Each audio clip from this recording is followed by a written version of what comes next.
Actualidad Radio 1040, una emisora de Actualidad Media Group. Él decía, tomen en serio el voto hispano y venezolano en Estados Unidos en una de las columnas en Diario Las Américas.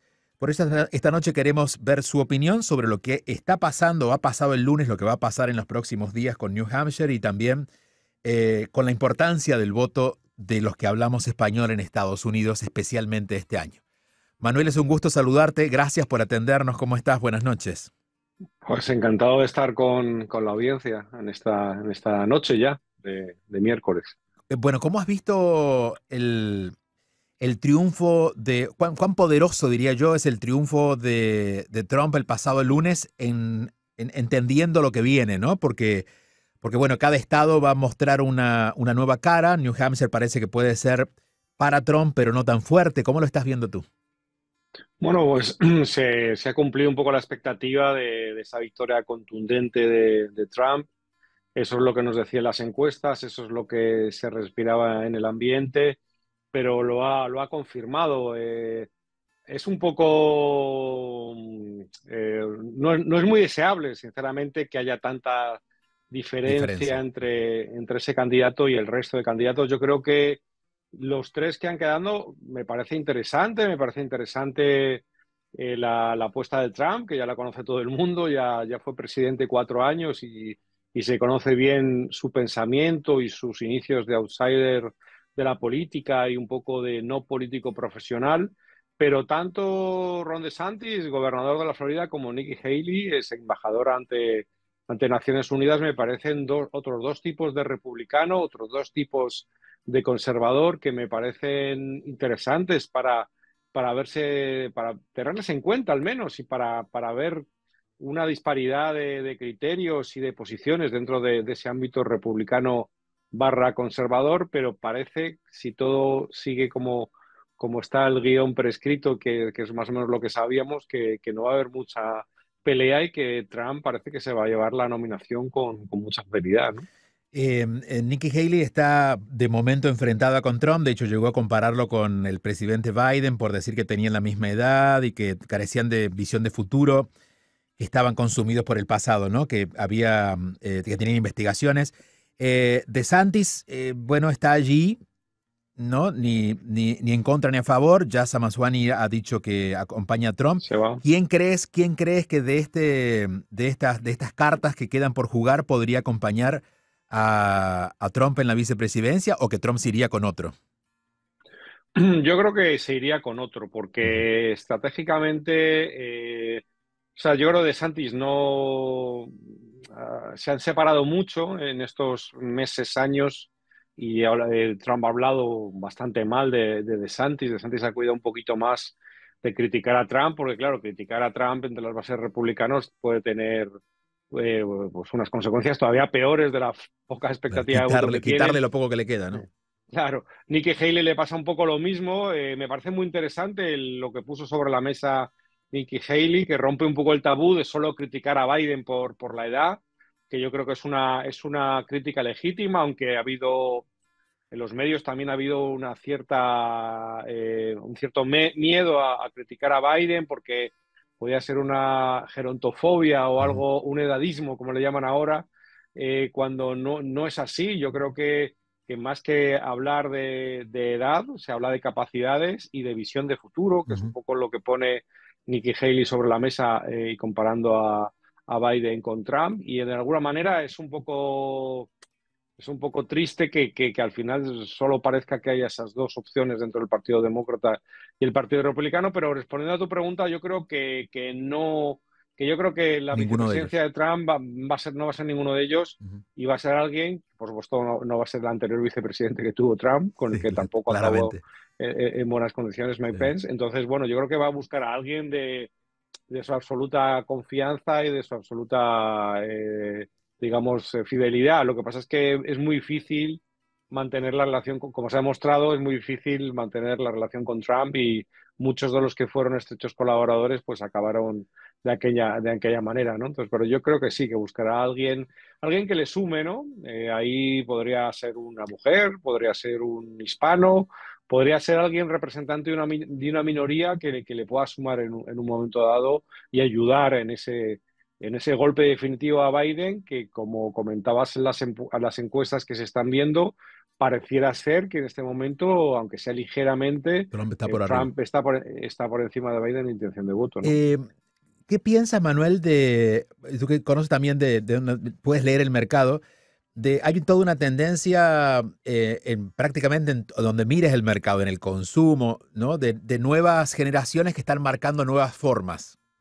Eh, Más allá de que nos guste o no, eso ya está ocurriendo, ¿no? Es decir, había unas tendencias, ha habido un cambio generacional muy grande.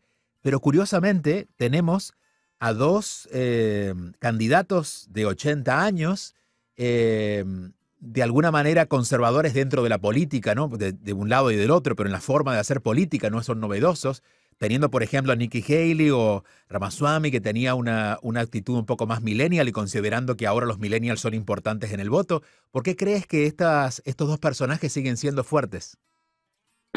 Hombre, yo creo que Trump, aunque sea mayor y aunque ya le conocemos como presidente, sí que fue disruptivo en su momento, ¿no? Yo creo que el discurso de Trump es equiparable al de otros fenómenos políticos, por ejemplo, pues Milei en Argentina Ujú, o Bukele en El ujú, Salvador, que han sido políticos que les ha gustado tomar distancia sobre las clases políticas tradicionales. Y en ese sentido, aunque Nikki Haley es mucho más joven que Trump, sí que tiene el marchamo o el sello de política tradicional ujú, o persona que lleva muchos años en la política. Biden totalmente, porque Biden no son 10 años ni 20 años, son más de 50 años en la política, en ujú, Washington, ujú. senador, vicepresidente, ahora presidente. Digamos que la metáfora de toda esa crítica a la política profesional es Biden, ¿no? Entonces sí que yo creo que personajes como Milei, por ejemplo, han tenido mucho éxito entre los jóvenes, ¿no? Es verdad que Milei no es una persona mayor de edad, es una persona de una edad media, 50 años. eh, 50 años, ni se le ve excesivamente mayor, ni se le ve excesivamente joven o bisoño o falto de experiencia, pero sí que lo que encarna Milei es lo que encarna en ese sentido, no en todo, porque yo creo que hay muchas cosas de Milei y Trump que son muy diferentes, pero en el sentido de un discurso nuevo contra la vieja política, contra los políticos profesionales, contra las dádivas, contra los sueldos, contra todo, contra vivir de lo público. En su momento, Trump fue disruptivo, lo que pasa es que ya han pasado los 4 de su gobierno, más los casi 4 que se van a cumplir de Biden, y ya nos hemos acostumbrado, pero en ese sentido sí fue disruptivo. Lo que pasa es que, claro, no sé en qué porcentaje puede conectar con los jóvenes, ¿no? Porque realmente no es una figura joven, aunque sí que se ha aprovechado de las nuevas tecnologías y de las redes sociales cuando lo ha necesitado. Ha sido Sí. hiperactivo en su momento en Twitter, ha sido novedoso en otras redes sociales y tiene una manera de comunicar al menos, llamativa, ¿no? Que sintoniza Así que, con esa generación. exacto. Y te pregunto ahora por el otro lado, por Biden, donde más se ha caracterizado el recambio generacional por el tipo de discurso y demás han sido en los demócratas. Eh, no sé si el expresidente Obama contribuyó con eso, pero curiosamente más me llama la atención que dentro de los demócratas no es que Biden esté nominado o esté aspirando a renovarse en la presidencia, sino que no haya aparecido un líder interesante dentro del Partido Demócrata, joven. Yo creo que en las elecciones muchas veces no gana el mejor, gana el menos malo o se gana en contra de algo que la gente no quiere, ¿no?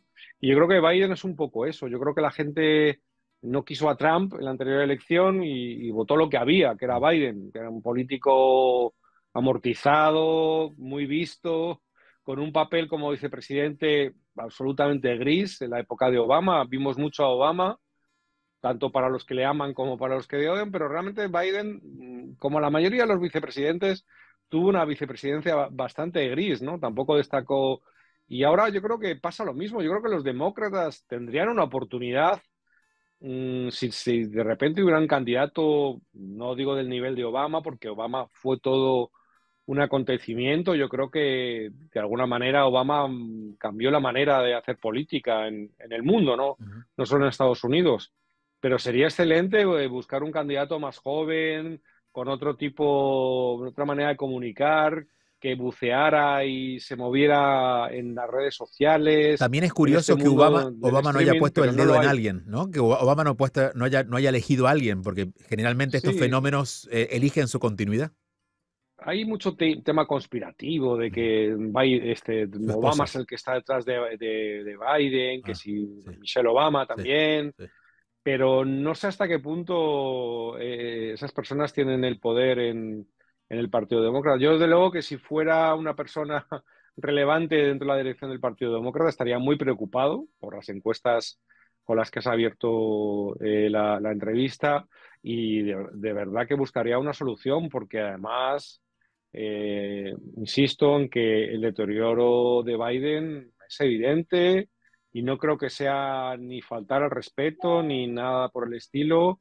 Pues bueno, yo creo que los mejores años de Biden en la política ya han pasado y no me parece una persona con el ímpetu, con la firmeza como para afrontar los grandísimos retos que tiene un presidente de Estados Unidos ya de por sí, Más en pero este momento. Claro. más en este momento de la historia que los tienen, no Sí, solo internamente, sí. sino con una geopolítica, con una situación mundial, con dos conflictos de altísimo nivel que afectan directamente a los Estados Unidos, ¿no? Ahora voy a ir al tema del voto hispano, pero hablando de estos candidatos, una curiosidad siempre es por qué los latinos eligen tan fuertemente al presidente Trump.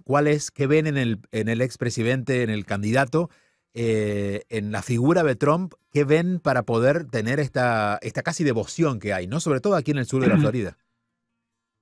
Bueno, aquí en el sur de la Florida, yo creo que claramente, bueno, pues el tema cubano, yo creo que la contundencia frente al régimen cubano se premia, por lo menos en las generaciones mayores, ¿no? Ujú. Ya lo hemos hablado en otras ocasiones. Y entonces Trump claramente se posiciona de una manera radical y confronta a la dictadura cubana, enemigo de los Castro, sabe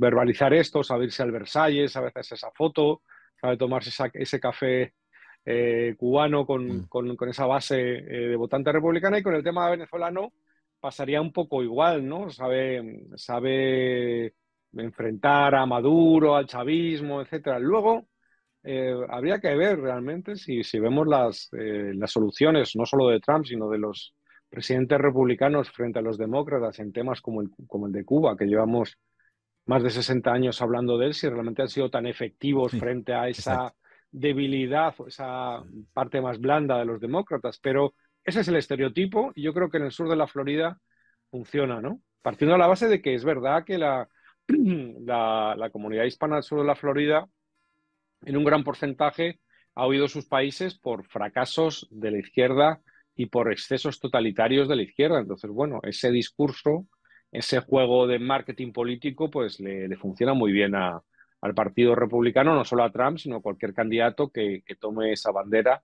frente a cierta debilidad de los demócratas frente a ese tipo de regímenes, ¿no? En diciembre nos habíamos cruzado por la mañana, en un programa de la mañana, conversando sobre esto que habías compartido sobre el voto hispano en Diario Las Américas. Y no solamente marcabas en el voto hispano, sino en el voto venezolano en Estados Unidos, de que marcaría una diferencia en las próximas elecciones. Nos causaba curiosidad porque, bueno, hay mucho venezolano, pero todavía no pueden votar. Y, bueno, ¿dónde habías encontrado esta puerta, no? Bueno, es que a lo que me refiero, y lo has dicho al principio, es que estamos hablando de estados cambiantes, Sí. los estados que van de demócrata a republicano según la elección, en estrechísimos márgenes de votos y en estrechísimos márgenes de votos que pueden ser, que estas comunidades, aun siendo pequeñas, pueden ser clave, ¿no? Claro, Entonces, claro. eh, yo ponía como ejemplo la elección de George Bush contra Al Gore, la primera elección de George Bush. Al final, George Bush fue elegido por escasísimo margen Ujú, en Florida, ¿no? ujú, ujú.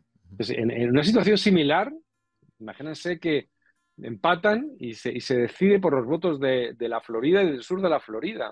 O sea, así a ese nivel estamos, en el que una bolsa de votos puede ser clave. Claro, visto en la gran fotografía, pues nada, el voto venezolano no es nada, ¿no? Ujú, Son ujú. unos cientos de miles de personas, lo has dicho, muchos de los que vociferan, eh, a favor de Trump, en contra de Maduro, a lo mejor no pueden votar. Entonces, esa gente, pero Claro. de los que pueden votar, esos cientos de miles de votos, en un momento dado pueden ser claves en estos estados que fluctúan entre republicanos y demócratas. Entonces, desde el voto hispano en general al voto, digamos, más nacional dentro del voto hispano, que según el estado va cambiando, pues en Florida es más cubano, colombiano, venezolano, centroamericano, en Texas puede ser más mexicano, en Illinois puede ser más mexicano. O sea, cada uno con su bolsa de votantes hispanos puede ser clave, y cuanto más apretada la elección, más clave va a ser, ¿no? Por eso digo que, y lo digo además como que para que sea un acicate, una ilusión para que los candidatos nos hagan un poquito de caso Claro, claro. y cuiden el voto hispano más que nunca al final hay mucha palabrería, pero al final nos hacen muy poco caso y ponía el ejemplo, creo que en esa columna de los debates electorales, ya cuando se eligen a los dos candidatos, que pues siempre desde los medios hispanos estamos minutando a ver de esa hora de debate o de esa hora y media cuántos minutos se le ha dedicado al mundo hispano y a Latinoamérica, y suele ser decepcionante porque quitando alguna referencia al narcotráfico o alguna cosa migratoria de pasada, no suele haber una conversación, una confrontación sobre qué política debería tenerse con Venezuela o con Centroamérica o con la violencia, no sé qué fenómenos de violencia se están viviendo ahora mismo en Ecuador, las políticas de Bukele en El Salvador. Yo creo que hay muchos temas que sería interesante escucharles, porque al final eso también es local de alguna manera. Para el hispano que vive en Estados Unidos, por supuesto que su vida es en Estados Unidos y lo local, lo que te toca al final es tu día a día en Estados Unidos, pero siempre dejas tu familia, dejas tu vida y tienes un ojo puesto en lo que pasa en tu país de origen, y al final Estados Unidos, le guste o no, es un poco la policía del mundo y más de América Latina, que siempre ha sido, como se ha dicho, incluso un poco despectivamente, su patio trasero, ¿no? Y creo que a diferencia de las otras elecciones, por ejemplo, la promesa de una amnistía para inmigrantes, cosa que siempre se prometió, nunca ocurrió, pero ni siquiera se está mencionando porque ahora toda la energía que se pone en hablar de inmigración es sobre la frontera, o sea que hasta en eso creo que estamos un poco abandonados, ¿no? En las promesas electorales. Sí, porque ahí yo creo que también, y los demócratas lo saben, bueno, también el estereotipo manda mucho. Entonces, dureza republicanos, falta de firmeza demócratas. Ujú. Luego, todo tiene su letra pequeña y su data, ¿no? Porque decían que Obama le llamaban deportador en jefe, ¿no? Porque Sí. fue el El mayor presidente que más deportador. deportador de la historia de los presidentes de Estados Unidos. Entonces, bueno, siempre letra pequeña. Entonces, bueno, yo creo que ese tema ameritaría una conversación mucho más profunda y mucho menos de extremos y de estereotipos, ¿no? Porque yo creo que al final no creo que se pueda hacer nada en ese asunto sin un acuerdo bipartidista, ¿no? Ujú, ujú. Algún día se van a tener que poner de acuerdo, ¿no? Gobierne quien gobierne, sea Trump, Biden o algún candidato alternativo de un partido o del otro, pero sí creo que sobre ese tema se va a hablar. Es un tema importante, es un tema grave, pero también es un tema en que se puede hacer mucha demagogia y mucho alarmismo y mucho, bueno, dentro del periodismo diríamos amarillismo, pero también los políticos a veces también pueden hacer ese amarillismo, aunque no sea con titulares de prensa, ¿no? ¿Cuán importante crees tú que has estado involucrado siempre en los medios de comunicación aquí en Estados Unidos en los últimos años, la presencia, bueno, el discurso desde los medios cuán impactante va a ser medios de comunicación frente a redes sociales en esta elección? ¿Los candidatos van a tomar en serio los medios o se van a ir directamente a redes sociales? Pensando, por ejemplo, tú mencionaste a Milei, que Milei prácticamente le pasó de largo a los medios tradicionales en algún momento y se consagró en las redes sociales y eso le permitió llegar a la presidencia. Hombre, yo pienso que todo lo que es el entorno digital y de redes sociales va a ser mucho más importante. Más que Yo, en yo otros años, vengo, ¿no? vengo ahora de una conferencia aquí en Miami, el NATPI, Ajá. en el Hotel Intercontinental de Miami, y estaba escuchando una charla sobre el streaming, sobre el consumo de la gente ha cambiado y la gente no está donde estaba. Y además es que yo creo que pasa una cosa, la gente mayor se ha quedado en los medios más tradicionales, la gente de más edad, y yo creo que esa gente ya tiene claro a quién va a votar. Entonces yo creo que no hay que ir a convencer Claro. al que ya tienes convencido, sino hay que convencer a esa maraña de gente que es más joven, no tampoco tan joven, yo creo que Ujú. diría de 50 para abajo, 50 para que estamos ahí metidos, bueno, en el streaming, bueno, pues aunque sea en ficción o en series o tal, que si Netflix, que si, ahí estamos, en YouTube. YouTube hoy es mucho más importante que hace 4 años y que Sin hace dudas. 8, y probablemente menos que dentro de 4. Yo creo que ahí es donde consumen nuestros hijos, donde está el voto joven. Entonces yo creo que ahí, por ejemplo, le veo una debilidad a Biden. Yo creo que Trump se ha movido bien a veces en esos territorios, pero al final son sus equipos los que les van a generar esas campañas y esa manera y esos campos de batallas donde dar la lucha, ¿no? Así que yo creo que sí, que evidentemente eso va a ser mucho más importante, ¿no? Aprovecho preguntarte por Canela. Canela, entiendo, es una plataforma, quiero que nos cuentes de qué va, cada día más conocida, con mucha programación. Entendía que era más entretenimiento y me alegra que están incorporando noticias. Y esto sería una novedad porque están llegando las noticias a las plataformas. Bueno, es que está muy relacionado con lo que te está contando, justo. O sea, al final Canela es una alternativa a VIX. O sea, los medios tradicionales se están yendo al streaming y Ujú, Canela ya nace como una plataforma ujú. de streaming en 2019, que tiene su aplicación, se puede estar en sitio web, vienen muchas televisiones inteligentes ya de Samsung, de LG, está en Roku, están todos lados donde está la gente buscando la televisión. Entonces, como bien decías, Canal empezó muy fuerte en entretenimiento y ficción, pero tenía un noticiero de media hora y a mí me han contratado, entre otras cosas, para desarrollar contenido de noticias. Vamos a aumentar la programación, vamos a tener pronto un morning show y 2 noticieros diarios, y es porque ahí está la gente. Porque ahí es donde debe estar la gente. Univisión ya se ha movido hacia allá, Telemundo todavía no lo ha hecho, pero lo hará.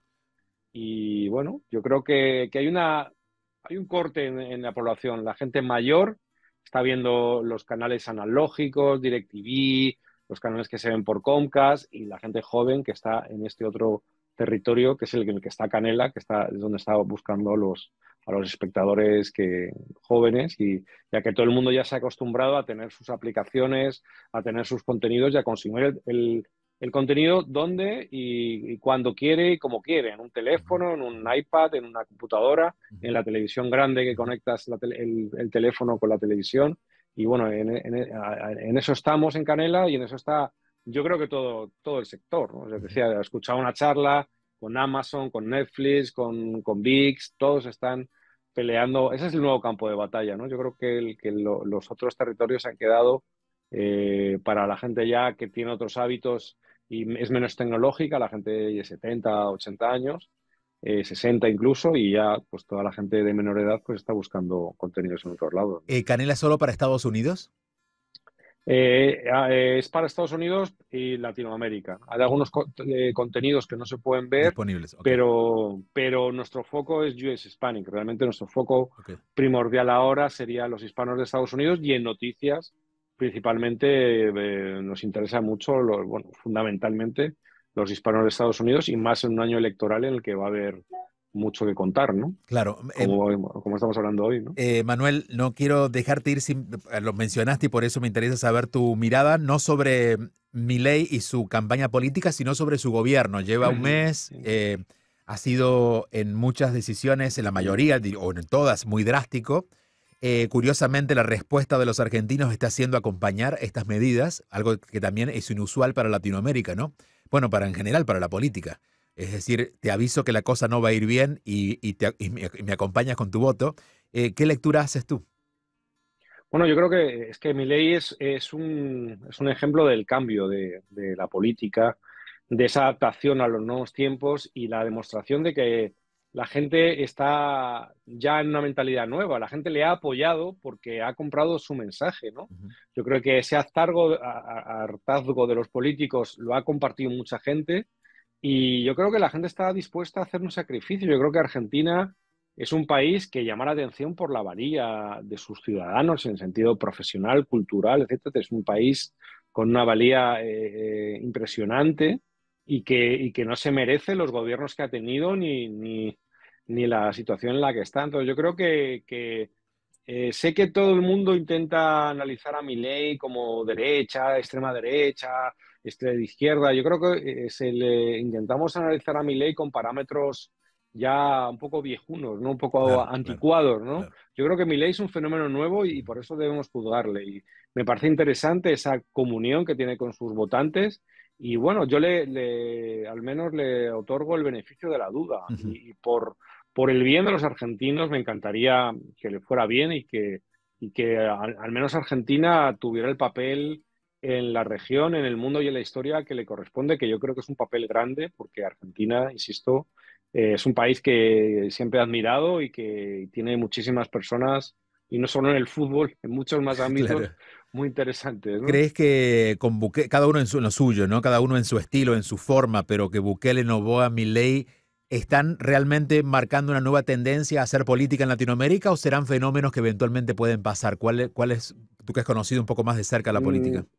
Yo creo que han dado un golpe en el tablero, Ajá. han puesto a Estados Unidos en su sitio y yo creo que se han quitado complejos, han comunicado de otra forma, han ganado el apoyo popular y me parece un fenómeno súper interesante que, insisto, no debe medirse solo extrema derecha, extrema izquierda, este es Sí, de sí, esto, sí. este es de lo otro, aunque lo preocupante y me puede preocupar, y más en el caso a lo mejor de Bukele, decisiones que está tomando, no me gustaría que la calidad democrática de esos países se viera afectada. Claro. Por ahora con mi ley no he visto nada que ponga en peligro eso. No. Yo creo que Argentina es un país vibrante, con separación de poderes, con un parlamento, con unos jueces, con un presidente de república.